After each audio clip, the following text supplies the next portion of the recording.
My name is Princess. I am a patient of Dr. Harkins. I was diagnosed with endometriosis in 2011. I met with Dr. Harkins and he knew pretty much right out of the gate that it was endo. So it's generally a lot of lower pelvic pain. I didn't really have that issue. Mine was in my upper right side.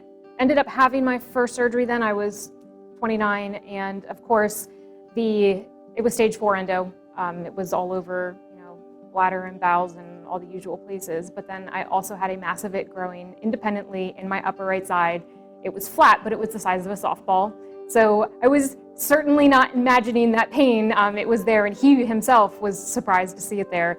Happy to say that I was pain-free for about 2 years, and so I kind of ignored it. And as endo does, it reared its ugly head. And so a couple years later, was back in his office going, "Here we go again." That's when I really started going, how can I be an advocate? He put me in touch with a girl who had actually started the Facebook group.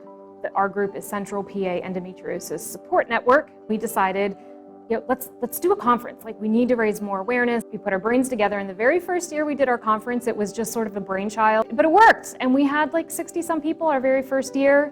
And so after a couple years, we decided it was just too much for us. We asked Dr. Harkins and Dr. Dimeline if they wanted to take over the conference. And so they did.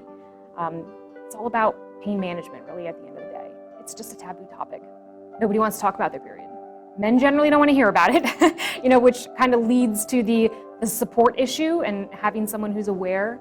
Something that's not talked about enough is, how do you support someone who has endometriosis?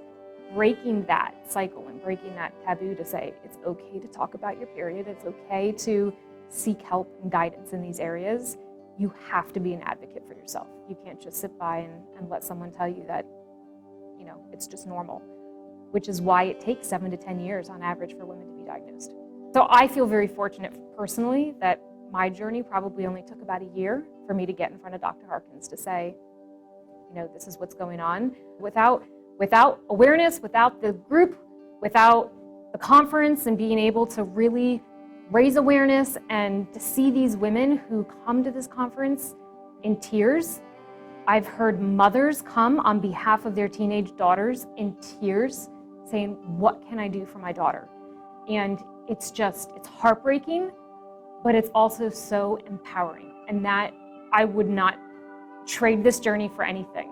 It sucks having endo. I'm not even going to pretend that it doesn't, but I would never trade my journey because it's allowed us to help other people. The year I had my first surgery, I was training for a half marathon, and I was actually 3 weeks after my first surgery, I ran that half marathon because I thought, you're not going to get the best of me. And that's just sort of my way of fighting back to say, no, endo is not going to define me. It's not going to beat me.